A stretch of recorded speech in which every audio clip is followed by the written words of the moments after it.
Hey everyone, welcome to another video. Today I'm going to show you why is Telegram voice message playing fast. So let's get started. First of all, you have to enter the Telegram app on your phone, then tap the persons or inbox. You see the voice message why is very playing fast. So just like I have to send a message in this person, and if you tap here, now you can see the voice message is playing so fast.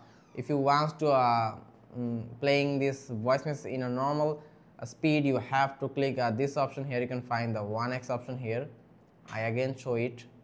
You can see the 1x 2x option here besides the cross option. You have to always creating it in the low position if you want to in the 1x position if you want to playing the voice message in a slow speed. So it's very easy, you can see. I hope this video was helpful. Don't forget to like and subscribe. Thanks for watching. See you next time.